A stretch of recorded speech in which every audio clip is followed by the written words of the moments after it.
Students, आज का हमारा टॉपिक न्यूमेरिकल से रिलेटेड है और पहले न्यूमेरिकल की तरफ हम जा रहे हैं। 15.1 सेक्शन डी है नई बुक का और ये न्यूमेरिकल से रिलेटेड है। उसमें बुक वाला लिखता है कि फ्रीजिंग पॉइंट ऑफ मरकरी जो हमारे पास है वो ऑन सेल्सियस स्केल TC का मतलब होता है कि जो टेम्परेचर दिया है सेल्सियस के ऊपर दिया हुआ है और ये है -39 degree Celsius. Freezing points of the mercury of the same mercury what will be it's value on the Fahrenheit scale. यानी टेम्परेचर ऑन फ़ारेनहाइट स्केल की वैल्यू हमारे पास क्या होगी। आगे क्वेश्चन मार्क मैंने लगा दिया। इसी सवाल का नेक्स्ट पार्ट है, वो कहते हैं comfort level temperature TC is equal to 20 degree Celsius.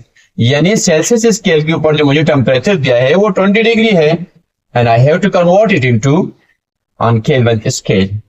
Comfort level temperature का मतलब होता है वो टेम्परेचर जिसपे इंसान कंफर्टेबल रह सके, that is called comfort level temperature. यहां पर दोनों 20 डिग्री का दिया हुआ है। न्यूमेरिकल को सॉल्व करने के लिए हम डिफरेंट फार्मूलाज इस्तेमाल करते हैं। तो इस पहले पार्ट के हिसाब से जो फार्मूला है वो है TF is equal to 9/5 into TC plus 32। यहां पर कुछ फार्मूलाज भी मैंने लिखा है जो कि न्यूमेरिकल के हिसाब से बहुत अहम है, इन यूज हो रहे हैं। सो पहला फार्मूला हम ये यूज करेंगे और ये मेरे पास है कि जब मुझे मालूम करना हो फ़ारेनहाइट के ऊपर, फ़ारेनहाइट स्केल के ऊपर टेम्परेचर मालूम करना हो, सो मैं इस फार्मूले को यूज करता हूं 9/5 इंटू TC। यानी यहां पर इसकी बात हो रही है, ये है -39 मेरे पास plus 32। So students this implies that TF is equal to, जब इसको हम सॉल्व करेंगे so on the basis of which I will get the answer. So -39 multiply by 9 divided by 5. So I will get -70.2 and plus 32 I will write over here. So this implies that TF is equal to, इसमें मैंने add कर देना है 32. So I will get -38.2. अब मैंने इसको convert किया, मुझे दिया था ये डिग्री सेल्सियस में और मैंने कन्वर्ट किया डिग्री फ़ारेनहाइट में। So I will write degree Fahrenheit. तो पहला वाला पार्ट मेरे पास हो गया और इसका आंसर मेरे पास है -38.2 डिग्री फ़ारेनहाइट। नेक्स्ट पार्ट की तरफ चलते हैं स्टूडेंट्स। वो मेरे पास है कंफर्ट लेवल टेम्परेचर मेरे पास TC में दिया हुआ है, यहाँ पर भी TC में दिया हुआ था, यहाँ पर TK यानी केल्विन स्केल के ऊपर मैंने कन्वर्ट करना है या फ़ारेनहाइट पे करना था। तो केल्विन पे जब मुझे कन्वर्ट करना है और मुझे TC में दिया हुआ है, उसके लिए जो फार्मूला मैं यूज करूंगा, यहाँ पर मैंने कुछ फार्मूला लिखे भी हैं, अगर आपको नजर आ रहे हो तो ये है मेरे पास TK इज इक्वल टू, यानी temperature on Kelvin scale is equal to TC plus 273। So this is very simple, just I will put values over here, यानी TK is equal to TC और TC मुझे यहां कितना दिया हुआ है 20। So 20 plus 273। So students TK is equal to, दोनों के ऐड करें 3, 7 और 2 9 and 2, this is on Kelvin scale. So मैंने क्या कंक्लूजन निकाला, रिजल्ट्स मेरे पास क्या आएंगे, रिजल्ट्स मेरे पास ये है कि पहले का -39 इक्वल है -38.2 का। सो अगर मैं लिख दूं रिजल्ट्स, तो मैं लिख सकता हूं पहले का कि -39 degree is equal to -38.2 degree Fahrenheit. And second मेरे पास है कि जब मेरे पास 20 डिग्री हो, it will be equal to 293 Kelvin. So I concluded it from the whole work and these are the results. Next numerical है हमारे पास 15.2 और किताब वाला लिखता है कि boiling point of the liquid nitrogen is equal to TF is equal to -321 degree Fahrenheit. यानी मुझे फ़ारेनहाइट स्केल के ऊपर टेम्परेचर प्रोवाइडेड है, TF यानी temperature on Fahrenheit scale which is -321 degree Fahrenheit. I have to convert this temperature into Kelvin scale, and that is TK. TK means temperature on the Kelvin scale. So since I know, मुझे पता है कि मेरे पास conversion के लिए जो formula इस्तेमाल किया जाता है that is TK, and the temperature on the Kelvin scale is equal to 5/9 into TF, temperature on Fahrenheit scale, -32 plus 273. So simply I will put values over here. So TK is equal to 5/9 into TF, and the TF is -321 minus 32 plus 273. So students, I can write TK is equal to 5/9 into, दोनों को add कर देना है लेकिन minus sign के साथ। जब दो वैल्यूज माइनस साइन के साथ हो तो प्रोसेस एडिशन का होता है, साइन माइनस का लगता है। सो ये माइनस, ये 2 और 1 3, ये 2 और 3 5 and 3, and 353 plus 273. So students, this implies that TK is equal to, इस वाले हिस्से को पहले मैं सॉल्व करूंगा and after that we will move toward the addition. पहले मैं 9 से डिवाइड कर दूंगा, फिर 5 से मल्टीप्लाई कर दूंगा, फिर जाके ये और ये आपस में ऐड हो जाएंगे। So I will get the required answer. Students यहां पर देखिएगा कि 353 को मैंने डिवाइड किया 9 से, मल्टीप्लाई किया 5 से। So I will get 196. 196.11 plus 273. जब आप पॉजिटिव नंबर के साथ नेगेटिव नंबर को डिवाइड करते हो तो आंसर माइनस में आता है। पॉजिटिव नंबर को नेगेटिव नंबर के साथ मल्टीप्लाई करते हो, आंसर नेगेटिव में आता है। एंड नाउ हम इन दोनों को सॉल्व करेंगे। सो ये मेरे पास है 196.11 minus 273. So I will get 76.89. 76.89. 76.89.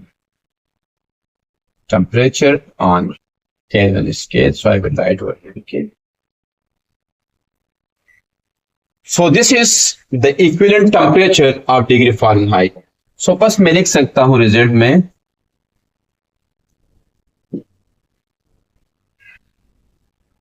कि -321 degree Fahrenheit is equivalent to 76.89 Kelvin. Next numerical है मेरे पास 15.3 और इस न्यूमेरिकल में बुक वाला लिखता है कि calculate the volume occupied by a gram mole of gas at 0 degree Celsius. We have to determine volume at 0 degree Celsius. तो 0 डिग्री सेल्सियस को I have to convert into Kelvin. तो जब Celsius से kelvin में जाते हैं just 273 add किया जाता है। तो 0 है तो 0 के साथ ऐड किया और मैंने हासिल किया 273 केल्विन। In this सवाल the pressure is 1.0 atmosphere. So pressure मेरे पास है P and P is equal to 1.0 atmosphere. So I have to change it into Newton per meter square. So this will be equal to 1.01 cross 10 की power 5 Newton per meter square. As the general gas constant R is equal to 8.314 joule per mole पर kelvin. मैंने इस kelvin यहां से degree Celsius से kelvin में इसलिए मैं आया, यहाँ पर केल्विन है और यहाँ पर जूल की वजह से मैं न्यूटन पर मीटर स्क्वायर में आया, तब मैंने ये सारा काम किया। स्टूडेंट्स अब हम क्या करेंगे कि फार्मूला लगाएंगे and we will move toward the solution. See over here, I know that according to the general gas equation PV is equal to nRT. This equation we use when we have many number of moles, but here the examiner have asked for 1 gram mole of the gas. So this equation will become for 1 mole PV is equal to RT.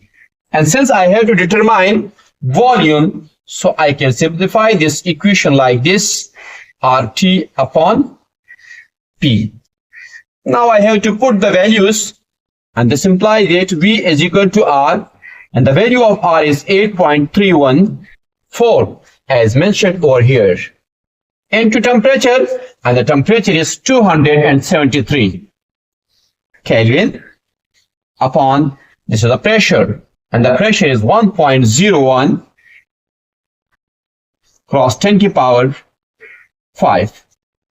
जब इसको divide करूंगा, multiply करूंगा, solve करूंगा, so I will get the answer 0.0224 metre cube per mole. Students याद रहे कि जब हमने मीटर क्यूब से लीटर में जाना होता है, सो I will multiply 0.0224 by 1000, and so I will get V is equal to 22.4 liter per mole. So मैं इस नतीजे में पहुंचा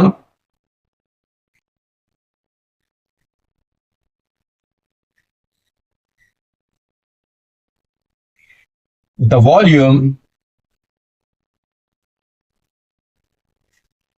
occupied by a gram mole of the given gas is 22.4 liter per mole. Students यहां देख ले कि ये कन्वर्जन जो हमारे पास है ये हम कैसे करते हैं. इसको समझने के लिए मैं थोड़ा सा वर्क करता हूं. मेरे पास है 0.0224 metre cube per mole.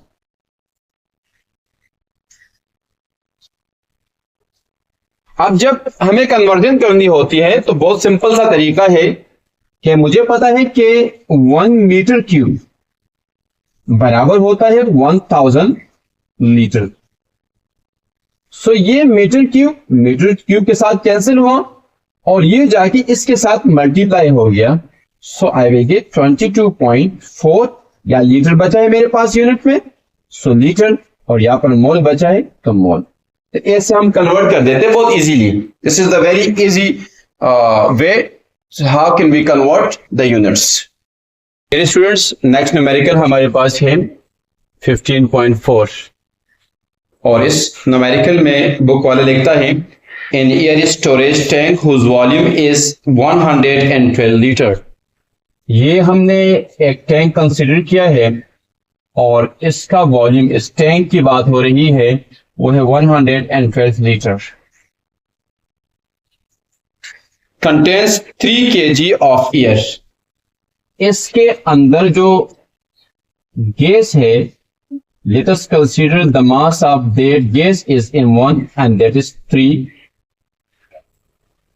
kg. At a pressure of 18 atmosphere. और इस गैस का प्रेशर जो है, let us consider P1, that is 18 atmosphere. How much air would have to force into the tank to increase the pressure to 21? कितना मास इसके अंदर हवा का जाए, एयर के जाए, कि pressure that is consider P2 is equal to 21 atm हो जाए, यानी एटमॉस्फेयर हो जाए. assuming no changing in temperature। इसका मतलब ये हुआ कि यहां पर जो टेम्परेचर है हमारे पास, लेट अस कंसीडर T1, वो मेरे पास T है और दर हकीकत में ये कांस्टेंट है। वही टेम्परेचर यहां पर भी है, लेट अस कंसीडर T2 है, ये T कर दिया मैंने और ये क्या है, कांस्टेंट है। इस सूरत के अंदर वो कह रहा है कि जब प्रेशर बदल जाए P1 से P2 तो कितने गैस को हम फोर्स कर सकते हैं इस टैंक में। अब सबसे पहले हमें मालूम करना पड़ेगा कि जब ये प्रेशर बदल रहा है तो पहला जो हमारे पास 3 kg का गैस था, अब कितना गैस है, यानी टोटल इसके अंदर gas, the quantity of the gas inside this container कितना है। लेट अस कंसीडर, मैं उसको नाम देता हूं M2 का, यानी फाइनल स्टेट के ऊपर जो हमारे पास मास ऑफ द गैस है, यानी गैस इसके अंदर बाय फोर्स ले जाने के बाद M2 है। तो जब मेरे पास इनिशियल स्टेट में मास M1 भी आ गया, फाइनल का M2 भी आ गया, सो कितने गैस को इसके अंदर बाय फोर्स लेके गए, we can determine by taking the difference. यानी इसका मतलब ये हुआ कि मुझे मालूम करना है, I have to determine del M and that will be equal to M2 minus M1। So students, आइए पहले इस डेटा को जो मैंने इस टैंक के ऊपर लेबल किया, इसको यहां लिखते हैं। इनिशियल स्टेट के लिए मेरे पास जो मास दिया हुआ है, मास ऑफ गैस, वो बराबर है M1 के and that is 3 kg। Pressure जो मेरे पास है is equal to P1 and that is 18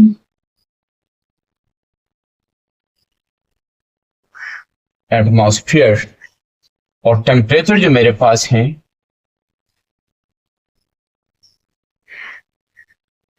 वो मेरे पास T1 is equal to, let us consider T1 T है, क्योंकि किताब वाला लिखता है कि कांस्टेंट है। Volume is equal to V1 and let us consider this is equal to V, because volume change नहीं हो रहा है तो मैंने उसको इनिशियल और फाइनल में V का नाम दे देना है। So, ये मेरे पास वॉल्यूम आ गया, प्रेशर भी आ गया और टेम्परेचर और मास भी आ गया। एक सपोजिशन ले लेता हूं कि let N1, let number of moles is equal to N1 जब इनिशियल स्टेट की बात। और अब हम डेटा लिखते हैं फाइनल स्टेट के लिए। तो फाइनल स्टेट के लिए mass of gas is equal to M2 and we don't know कि उस वक्त हमारे पास टोटल मास कितना होगा जब इस टैंक के अंदर हम मजीद गैस डाल देंगे। सो मैंने जस्ट इसको M2 का नाम दिया। प्रेशर की बात करते हैं। So pressure is equal to P2 which is 21 atmosphere. और टेम्परेचर की बात करते हैं। So temperature is equal to T1 and this will be equal to T because there is no change in temperature, so it is constant before and after initial और final state। Volume की बात करते हैं। Volume is equal to V2 and let us consider this is V, which is provided that the volume is constant. So let number of moles is equal to N2। मैं सबसे पहले volume पे बात करता हूं ताकि वो हमें समझ में आ जाए। ये स्टूडेंट्स याद रहे कि जब आप किसी क्लोज कंटेनर के अंदर गैस डालते हो, मिसाल के तौर पर मेरे पास इस कंटेनर की अगर हम बात करें तो इसकी कैपेसिटी है मेरे पास 112 लीटर, लेकिन अगर इसमें सिर्फ और सिर्फ मैं 12 लीटर भी डाल दूं तो ये इस पूरे कंटेनर के अंदर गैस फैल जाएगी और उसके पूरे वॉल्यूम को ऑक्युपाई करेगी। सो वॉल्यूम उस वक्त जब 12 लीटर है तब भी यही होगा, और अगर 12 की जगह इसको 50 लीटर किया जाएगा तब भी जाके ये उतना ही वॉल्यूम पकड़ेगा जितना 12 ने पकड़ा था। यानी ऐसा नहीं है कि आपने गैस डाल दिया, गैस कम है, वो आधे तक जाएंगे, ऊपर नहीं जाएंगे। This is not like liquid, liquid की तरह नहीं है। लिक्विड में होता है कि जितना आपने डाला तो वो कैपेसिटी तक नहीं पहुंचता है, बल्कि उसका अपना जितना क्वांटिटी होता है उतना ही वो ऊपर जाता है। इसलिए हमने वॉल्यूम को V1, उसको भी हमने कांस्टेंट V का नाम दिया है, और यहां पर भी वॉल्यूम V2 को V का नाम दिया है। ये जिस वॉल्यूम की बात कर रहे हैं ये इस कंटेनर की कैपेसिटी की बात हो रही है, सो हमें जरूरत भी नहीं है उसकी। सो कम ऑन, अब हम सॉल्व करते हैं इसको, और आप मेरे साथ रहिए, बहुत इंटरेस्टिंग है।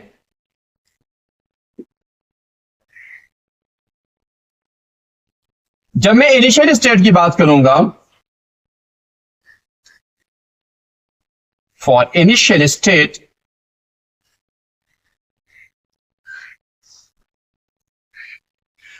सो मेरे पास general gas equation, since I know this is P V is equal to nRT।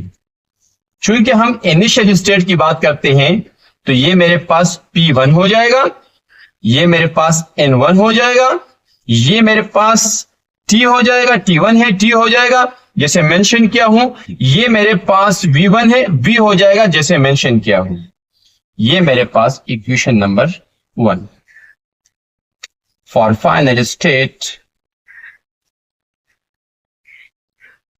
अगर हम फाइनल स्टेट की बात करते हैं तो मेरे पास यही जनरल गैस इक्वेशन इस सूरत में आ जाएगी, P2V is equal to N2RT, and this is equation number 2.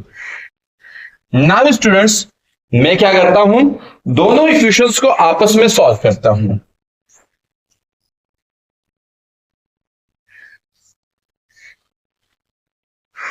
और जब दोनों इक्वेशंस को हम सॉल्व करेंगे तो मैं लिख देता हूं dividing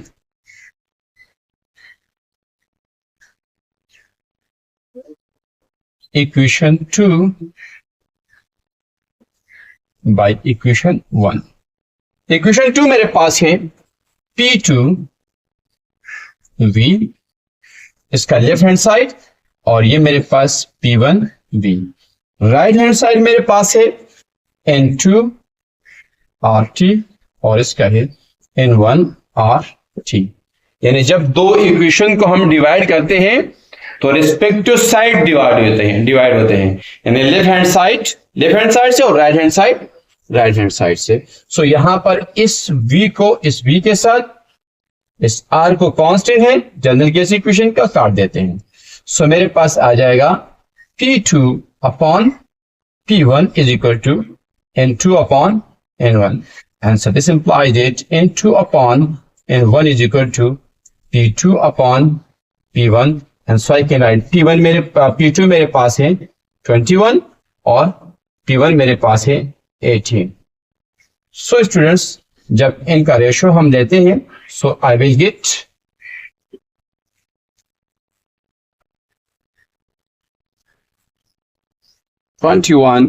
divided by 18, 1.1666 like this, 1.166 like this। यहां पर इस पॉइंट को समझने की कोशिश करें। यहां मेरे पास ये number of mole final state के हैं, ये number of mole initial state के हैं। जब मैंने इनका रेशियो निकाला तो इसका मतलब ये हुआ कि इसका एक पार्ट, यानी पहले जो कंटेनर के अंदर गैस मौजूद है उसका एक पार्ट बराबर है फाइनल में जब गैस डाल दी गई उसके 1.16 के। So now this is very easy for me to determine the final mass, यानी फाइनल टोटल मास की बात हो रही है, इस मास की बात हो रही है, टोटल की बात हो रही है। अब कितनी डाली गई उसकी बात नहीं हो रही है। So students, I can write mass of gas in final state is equal to 1.1666 multiply by 3। समझे? मेरे पास यहां पर M1 जो है वो 3 kg है इनिशियल स्टेट में। तो अगर इसका मेरे पास एक पार्ट है डिवाइडेड बाय 1 है, तो उसको अगर 3 से मल्टीप्लाई करूंगा तो इसके 3 kg यानी 3 पार्ट्स, इसको भी मल्टीप्लाई करना पड़ेगा, मुझे तो ये चाहिए। तो मैंने 3 को, उसी 3 को यहां पर मल्टीप्लाई किया and I will gate 3.5 kg of the mass. This mass is basically is M2 3.5 kg, जो कि मैंने यहां पर लिखा था कि यहां से गैस डालने के बाद इस टैंक के अंदर टोटल गैस कितना है। So this is M2। अब कितनी गैस डाली गई, we will talk about that. So the amount of the gas forced, amount of gas forced into tank is equal to del M. Let us consider this is del M and it will be equal to M2 minus M1. And so I can write del M is equal to 3.5 minus 3. And so I will get del M is equal to 3 kg. So this is the mass of the gas which can be forced into the tank when the pressure will change from 18 to 21 atmosphere. Sir minus होने के बाद 0.5 kg आएगा। Sorry, 3.5 में से जब 3 minus करता है सो 0.5 kg आएगा। Okay, good students. अब जो हमारे पास न्यूमेरिकल है वो है 15.5 और 15.5 में किताब वाला लिखता है a balloon contains 0.04 metre cube of air. यानी एक बालून है मेरे पास, let's consider this is a balloon, and वो लिखता है कि a balloon contains 0.04 metre cube of air. इस बालून के अंदर जो एयर है वो 0.04 क्यूबिक मीटर है at a pressure of 120 kilo pascal, और ये उस प्रेशर पे है जो है 120 किलो पास्कल। इसका मतलब ये हुआ कि इनिशियल स्टेट में वॉल्यूम 0.04 क्यूबिक मीटर है और प्रेशर 120 केल्विन है, 120 किलो पास्कल है। Calculate the pressure required to reduce its volume to 0.025 cubic metre. यानी we have to determine the pressure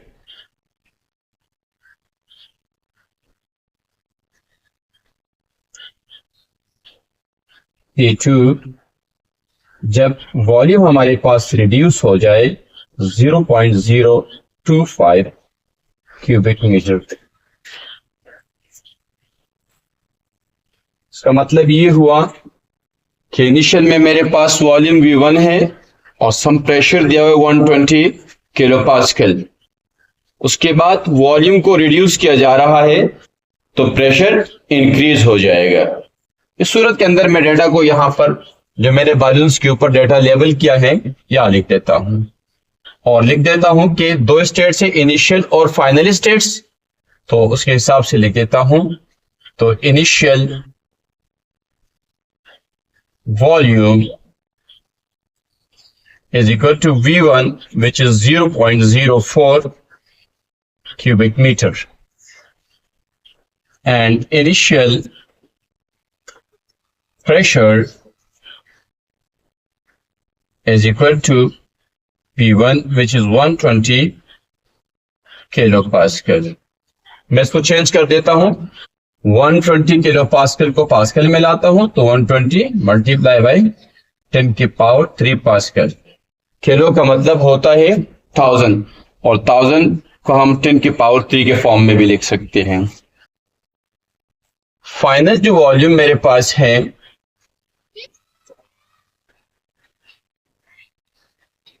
वो मेरे पास है V2 and that is 0.025 cubic metre, और फाइनल प्रेशर मेरे पास P2 है, और this one I have to determine.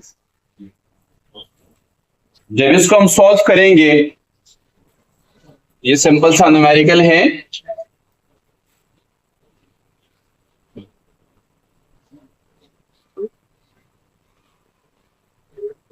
According to Boyle's law,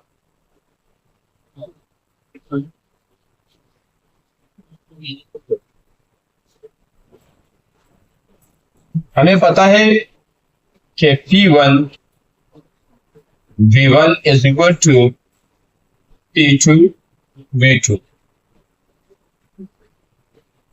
values put कर देता हूं इस इक्वेशन के अंदर। So this imply that P1 है मेरे पास 120 क्रॉस 10 की पावर 3, और V1 मेरे पास है 0.04 is equal to P2 I have to determine, और V2 मेरे पास है 0.025। इस पूरी वैल्यू को इधर लेके आता हूं। सो ये 120 मल्टीप्लाई बाय 10 की power 3 multiply bye 0.04 upon 0.025 is equal to P2, and so I can write, side change करता हूं। So P2 is equal to 120 10 की power 3 into 0.04 divided by 0.025।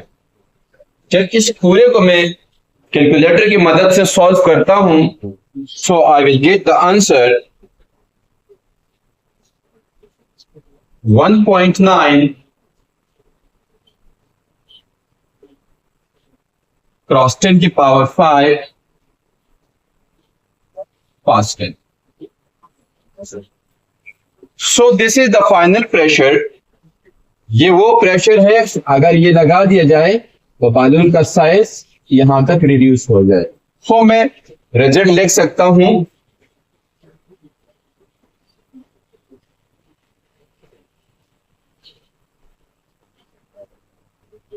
The pressure required to reduce the volume to 0.025 cubic meters is 1.9 cross 10 की power 5 Pascal। Next numerical है मेरे पास 15.6, और किताब वाला लिखता है कि the molar mass of nitrogen gas into is 28 gram per mole. सबसे पहले मुझे दिया है molar mass,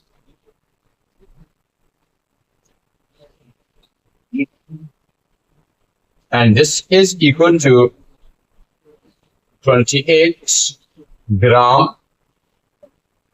mole per mole। For 100 gram of nitrogen,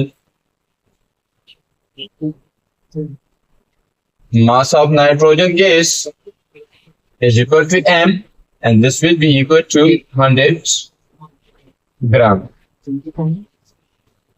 calculate करना है, और उसमें पहली बात ये है the number of moles.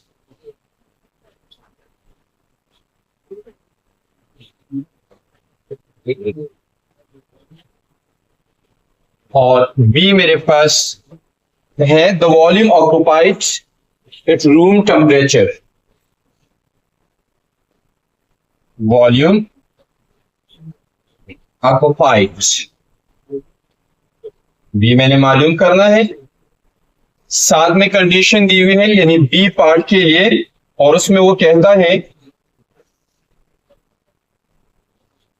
At room temperature, यानी टेम्परेचर जो हमारे पास है T वो बराबर है 20 डिग्री सेल्सियस। सो मैं इसको केल्विन में कन्वर्ट करूंगा। So I will write 20 plus 273 and this will become, जब ऐड करूंगा तो मेरे पास 3, 9 एंड 2 केल्विन, यानी 293 केल्विन बना मेरे पास।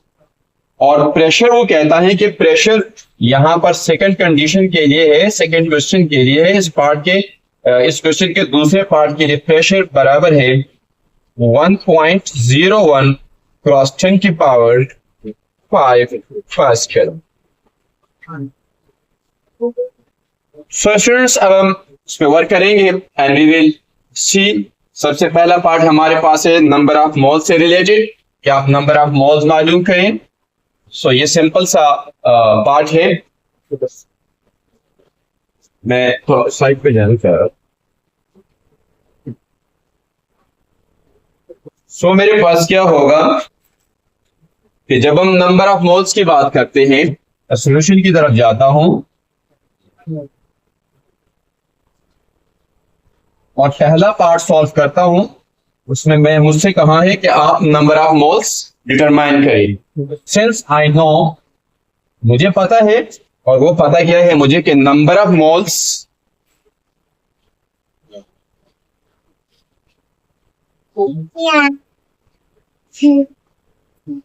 इक्वल होता है mass in gram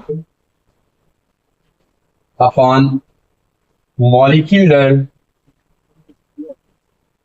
mass. So this implies that number of moles is equal to mass in gram, और मास मेरे पास कितना है 100 अपॉन मॉलिक्यूलर मास कितना है मेरे पास 28। स्टूडेंट डिवाइड करके बताइएगा कि कितना आता है। Number of moles is equal to, जब 100 को 28 से मल्टीप्लाई करते हैं तो ये मेरे पास आएगा 3.57 मोल। तो पहला पार्ट मेरे पास आया 3.57 मोल्स।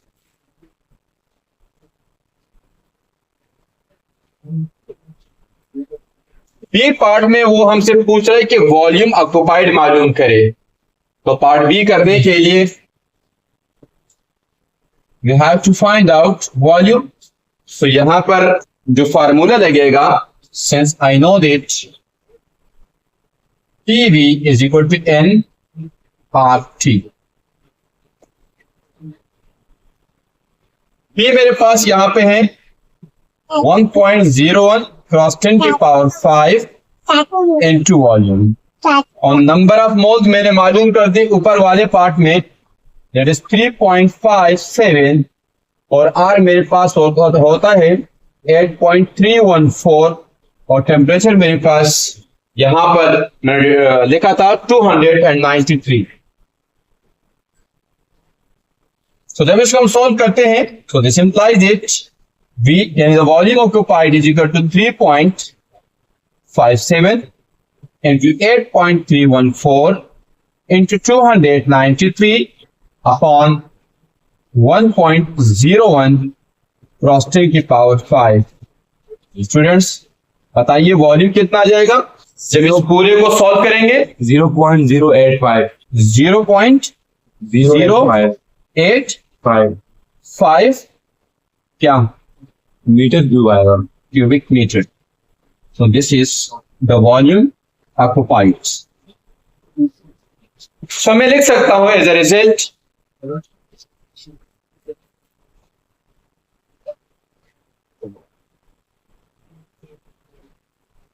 पहला क्या है कि नंबर ऑफ मोल्स। सो पहला है मेरे पास the number of moles. Sir book में वॉल्यूम डीएम क्यूब में दिया है, उसको भी काइंडली चेंज करके दे दें। The number of mole is equal to 3.57 moles. और बी मेरे पास है volume occupied, volume occupied is equal to 0.085 cubic metre.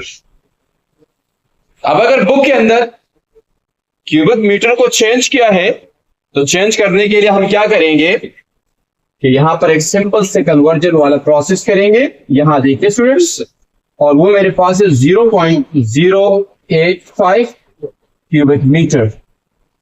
मैं क्या करता हूं, इसको चेंज करता हूं।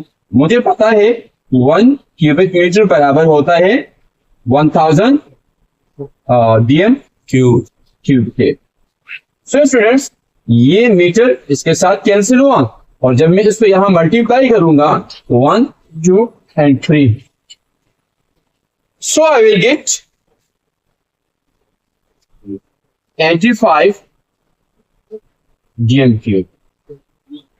Either the answer is this or this will be equal to 85 dm cube. Dear students, next numerical है मेरे पास 15.7। न्यूमेरिकल के अंदर किताब वाला लिखता है a sample of a gas contain 3.0 cross 10 की पावर 24 एटम्स। यानी नंबर ऑफ पार्टिकल्स मुझे दिया है, नंबर ऑफ एटम्स दिया है, that is n is equal to 3.0 cross 10 की power 24 atoms. Calculate the volume of the gas. We have to find volume of the gas.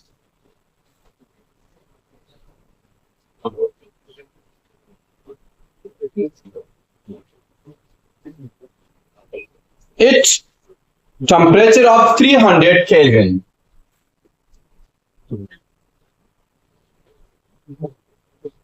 Temperature is equal to T, and this is equal to 300 Kelvin, and a pressure of P, and this P is equal to 120 kilopascal. इस 120 kilopascal को change करता हूं 120 and 10 की power 3 pascal, because kilo means 10 की power 3।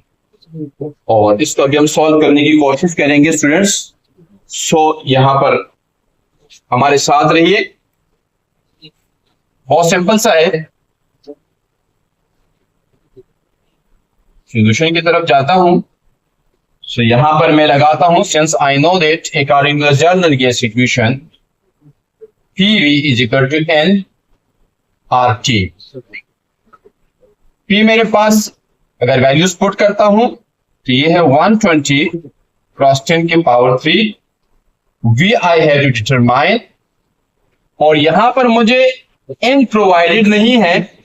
सो मैं क्या करता हूं, इसको थोड़ा सिंप्लीफाइड फॉर्म में लिख देता हूं, यानी इसके नेक्स्ट लेवल पे लिख देता हूं। वो मेरे पास होता है N अपॉन Na, यानी नंबर ऑफ पार्टिकल्स को अगर मैं डिवाइड करता हूं आई गॉट अ नंबर से, so it will become N। R मेरे पास होता है 8.314 और T मेरे पास है 300 Kelvin। So now this implies that 120 cross 10 की power 3 multiply by V is equal to, और यहां पर N कितना है मेरे पास 3.0 क्रॉस 10 की पावर 24 अपॉन, और Na मेरे पास है 6.02 क्रॉस 10 की power 23 multiply by 8.314 multiply by 300। इसको थोड़ा सिंप्लीफाई करने की कोशिश करेंगे, तो जब सिंप्लीफिकेशन करेंगे हम, सो दिस इंप्लाइज दैट ये उस तरफ चला जाएगा। So V is equal to 3.0 cross 10 की पावर 24 अपॉन 6.02 क्रॉस 10 की power 23 multiply by 8.314 multiply by 300 upon ये पूरा उधर चला जाएगा। सो 120 मल्टीप्लाई बाई 10 की पावर 3। स्टूडेंट्स याद रहे कि जब ये 120 मल्टीप्लाई बाई 10 की पावर 3 में उधर लेके जा रहा हूं, यानी दर हकीकत में यहां से भी डिवाइड हो रहा है, यहां से भी, मैं इसको सिर्फ यहां लिख दूं, यहां लिख दूं, क्योंकि यहां मल्टीप्लाई के साइन है तो उससे कोई फर्क नहीं पड़ता है। इस पूरे को जब हम सॉल्व करने की कोशिश करेंगे, जब इसको हम सॉल्व करते हैं, so we will get v is equal to, v किसके बराबर आएगा बेटा? 0.10 0.1014 metre cube. cubic meter, and this is the required.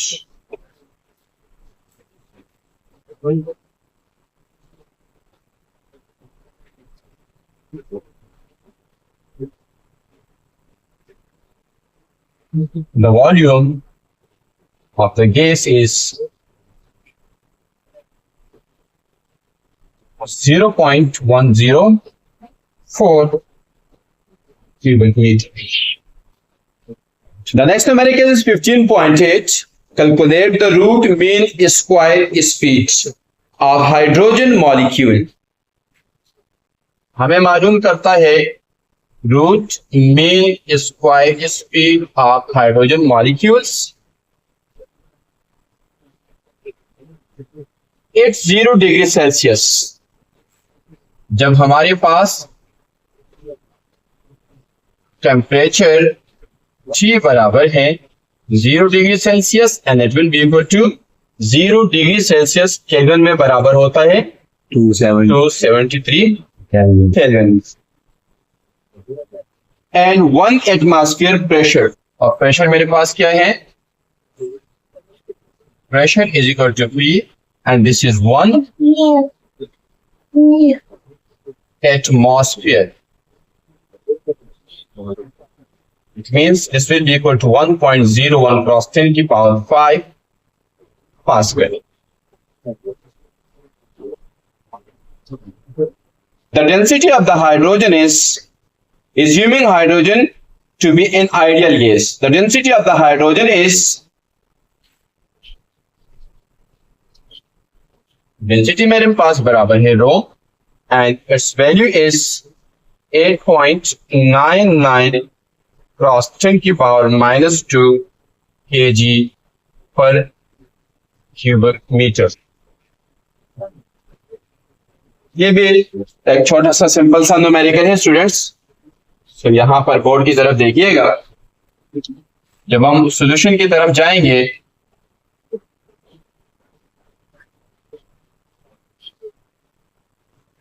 Ideal gas की बात हो रही है और हमें पता है कि pressure of ideal gas P बराबर होता है हमारे पास 1/3 डेंसिटी यानी रो और मीन स्क्वायर वेलोसिटी। उसको अगर हम थोड़ा सा कन्वर्ट करेंगे तो हमारे पास फार्मूला बनेगा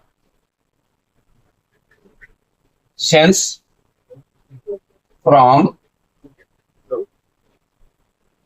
pressure of ideal gas.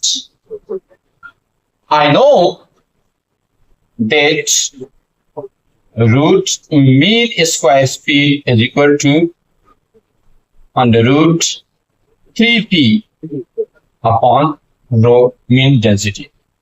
Values put करते हैं।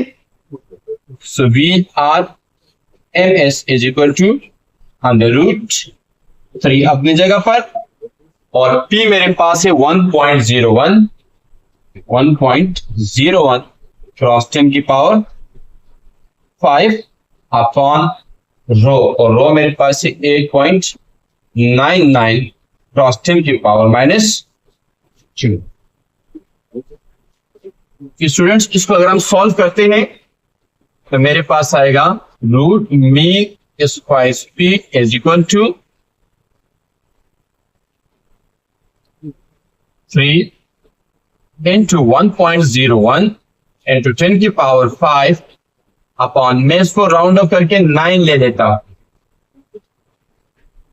9 क्रॉस 10 की power -2. So root mean square speed is equal to 3 1 is the 3, 3 3 is the 9. So मेरे पास 1.01 क्रॉस 10 की पावर 5 अपॉन 3 into 10 की पावर -2. इसको जब हम सॉल्व करते हैं कैलकुलेटर की मदद से तो रूट मीन स्क्वायर स्पीड जो मेरे पास है वो बराबर आ जाएगा 1835.86 मीटर पर सेकेंड. मीटर पर सेकेंड. सो मैं इसका रिजल्ट लिख सकता हूं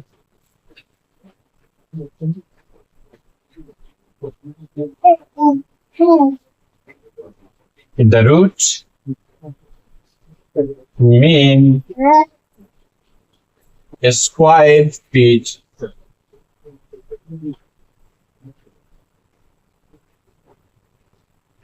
of hydrogen molecule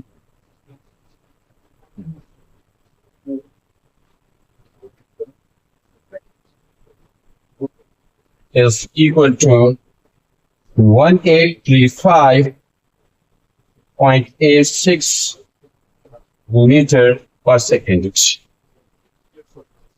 next numerical है मेरे पास 15.9.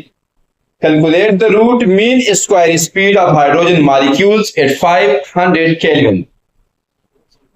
डेटा में मुझसे मांग रहे कि आप रूट मीन स्क्वायर स्पीड मालूम करें. टेम्परेचर मुझे प्रोवाइडेड है.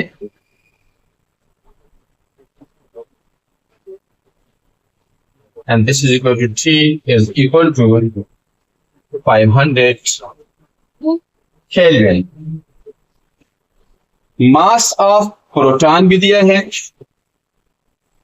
Mass of proton is equal to M and its value is 1.67 cross 10 की power -27 kg. And the value of K, this is called Boltzmann's constant,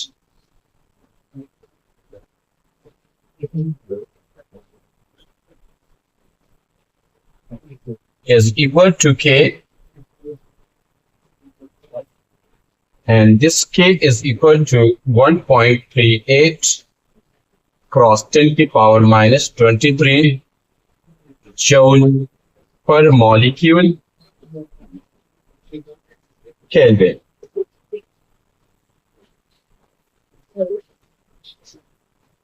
ये भी सिंपल सा numerical है students. और सर ये यूनिट में जूल पर क्या आ रहा है? जूल पर molecule kelvin. Sir this is molecule and this is kelvin, this is joule. जब इसको हम सॉल्व करते हैं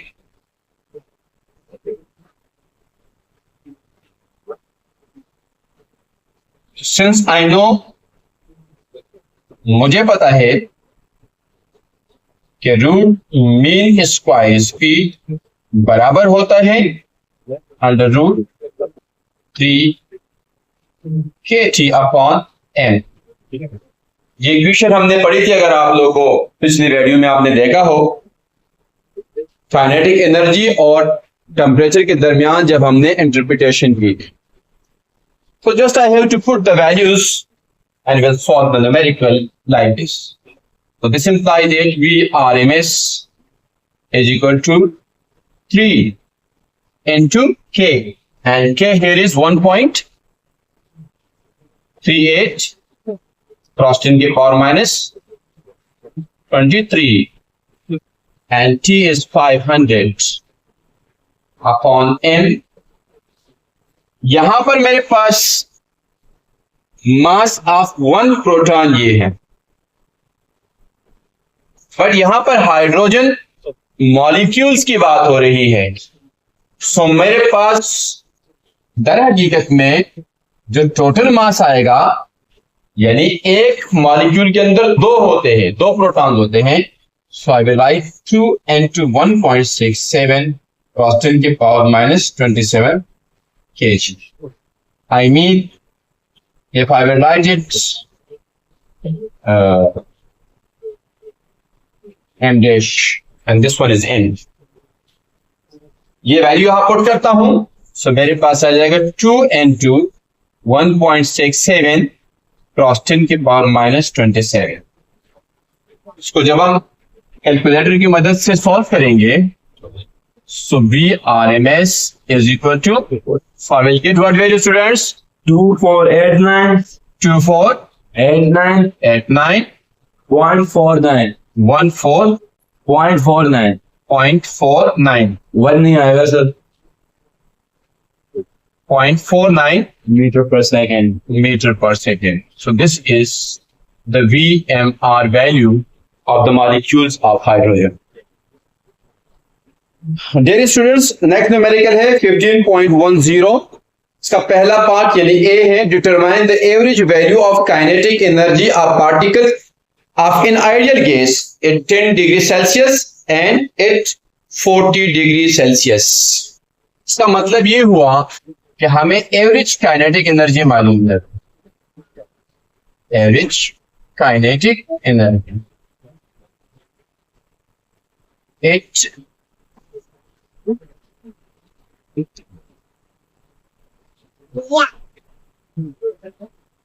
काइनेटिक एनर्जी एवरेज मालूम करना है, बट एच टेम्परेचर दिया हुआ है और वो टेम्परेचर मेरे पास क्या है, let us say this is T1 and it is equal to 10 degree Celsius. So 10 degree Celsius को जब मैं केल्विन में चेंज करता हूं तो 273 के साथ एड करता हूं, this will become 83 केल्विन। और फिर वो कहता है कि आप काइनेटिक एनर्जी मालूम करें, लेकिन अगले टेम्परेचर पे, और नेक्स्ट टेम्परेचर मेरे पास है T2, which is 40 degree Celsius, students.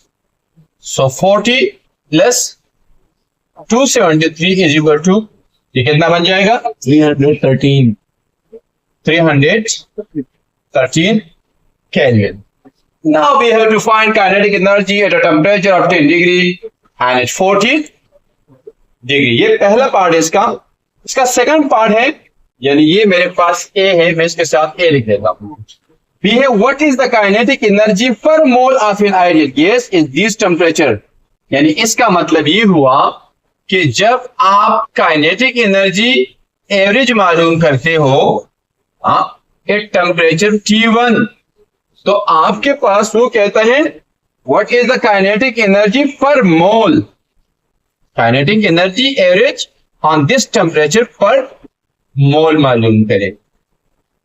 और सेकंड में वो कहता है कि kinetic energy average at temperature T2 पर मोल मालूम करें। इसका मतलब ये है कि पर पार्टिकल असल में हमारे पास ऊपर वाला आंसर आएगा और उसको पर मोल के अंदर हम चेंज कर देंगे, so we will get the required answer. So this is also very simple numerical students. See here,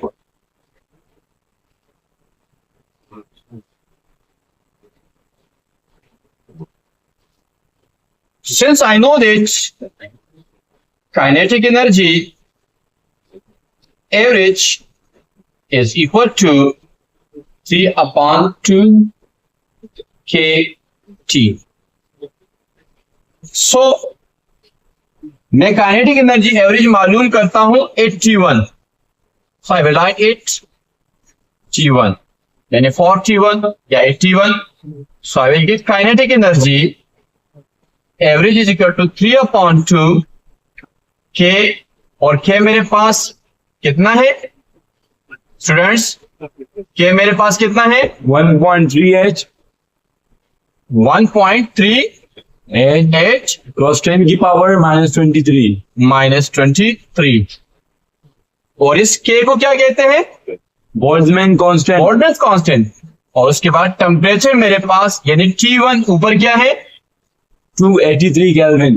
283 Kelvin। So students, calculation करें with the help of calculator and you will get kinetic energy average which will be equal to 5.85 5.85 cos 10 की power -21 और 10 की power -21 joule, joule पर सिर्फ joule. Joule पर molecule.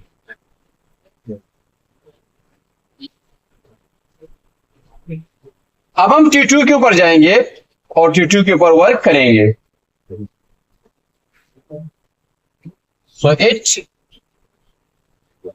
Temperature T2 और kinetic energy average is equal to, same formula हम लगाएंगे और वो हमारे पास क्या है 3/2 के T2 हो जाएगा।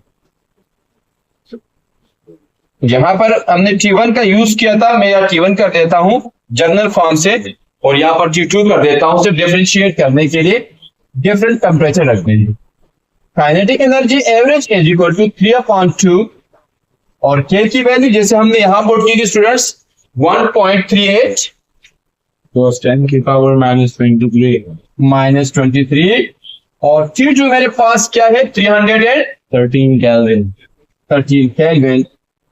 सो स्टूडेंट्स इसको जब कैलकुलेटर की मदद से आप सॉल्व करते वैल्यू क्या आ रही है 6.47 6.47 cos 10 की पावर -21 जूल, जूल पर मॉलिक्यूल। अब उसने बी में हमसे पूछा था इस बी पार्ट के अंदर कि जो काइनेटिक एनर्जी के वैल्यूज आपने मालूम की है उनको पर मोल में बदल लीजिएगा। तो पार्ट बी की तरफ जाता हूं और पार्ट बी में मेरे पास पहले से मेरे पास रिजल्ट आया है कि kinetic energy average from the previous part, kinetic energy average is equal to 5.85 cross 10 की power -21 joule per mole, sorry per molecule.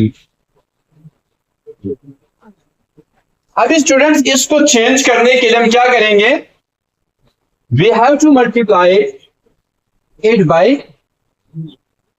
Avogadro number और फिर हमारे पास क्या होगा, दर हकीकत में यहां पर एवोगाड्रो नंबर के लिए यूनिट अगर मैं लगाना चाहूं तो ये मॉलिक्यूल्स पर मोल, यानी एक मोल में इतने मॉलिक्यूल्स, तो मॉलिक्यूल के साथ कैंसिल हो जाएगा। अगर मैं यार थोड़ा इलाबोरेट करना चाहूं तो मैं इसके साथ देख सकता हूं molecules per mole, this will be cancel with this, तो जूल पर मोल में मेरा आंसर आ जाएगा। सो इसको आगे बढ़ाता हूं और मेरे पास आ जाएगा kinetic energy average is equal to 5.85 cross 10 की पावर -21 इनटू Na, और Na क्या है मेरे पास 6.02 क्रॉस 10 की पावर -23। सो स्टूडेंट्स इसको सॉल्व करें। 352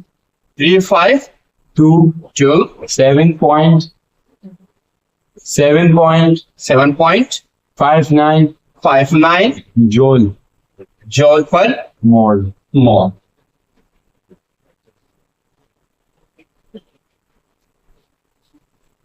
सो ये मेरे पास पार्ट बी का पहला पार्ट हुआ। अब इसका दूसरा पार्ट मेरे पास यहां सामने मौजूद है, वो अभी बाकी है। सो स्टूडेंट्स सेकंड केस पे जाते हैं और वो मेरे पास है kinetic energy average is equal to 6.47 cross 10 की पावर -21 मल्टीप्लाई बाय 6.02 क्रॉस 10 की पावर 23। सॉल्व करें, आंसर बताइए। 3901 0.545 0.545 0.54 होते हैं Joule. जूल पर Mole. मोल। सो स्टूडेंट्स, पहला आंसर मेरे पास ये आया, T1 के ऊपर एवरेज काइनेटिक एनर्जी, T2 के ऊपर काइनेटिक एनर्जी की वैल्यू ये मेरे पास आई, और फिर पर मॉलिक्यूल से, ये मॉलिक्यूल से हम इसको मोल में लेके गए और फिर इसको भी मोल में लेके गए। स्टूडेंट्स, अगर आपको किसी भी किस्म का सवाल पूछना है या कोई बात समझ नहीं आ रही तो आप कमेंट्स में डाल दीजिए। अगर आपको हमारी वीडियोस पसंद आती है लाइक करें और अगली वीडियोस को देखने के लिए सब्सक्राइब जरूर करें। स्टूडेंट्स, एक बहुत ही अहम बात, आज हमारा एक चैप्टर तकरीबन कंप्लीट हो गया, हमने लेक्चर भी अपलोड कर दिए, उसके बाद एमसीक्यूज पे भी वर्क किया और न्यूमेरिकल्स पे भी वर्क किया। याद रहे कि जो नई किताब आई है, न्यू बुक हमारे पास पब्लिश हुई है, उसको समझ ले कि उसके हरफन बहरफन एक एक कॉन्सेप्ट को हम अपने वीडियोस के अंदर आप तक पहुंचाने की कोशिश कर रहे हैं। लिहाजा यहां पर कोई जर्नलाइज नहीं है बल्कि स्पेसिफाइड किया हूं, हर चीज का कॉन्सेप्ट आप तक पहुंचा रहा हूं। न्यूमेरिकल्स में भी वो कॉन्सेप्ट जो आपके नए बुक के हिसाब से है वो लगा रहा हूं, यानी हर चीज आपको 100% ऑथेंटिक मिलेगी। और साथ में दूसरी अहम बात यह कि इंशाल्लाह जब आप हमारी वीडियोस देखेंगे तो आपको एग्जाम में कोई परेशानी नहीं होगी, एमसीक्यूज में कोई परेशानी नहीं होगी, और इंशाल्लाह आने वाले वक्तों में जब आप MD-CAT में बैठेंगे, जब आप E-CAT में बैठेंगे तो वहां पर भी इंशाल्लाह आपको कोई परेशानी नहीं होगी।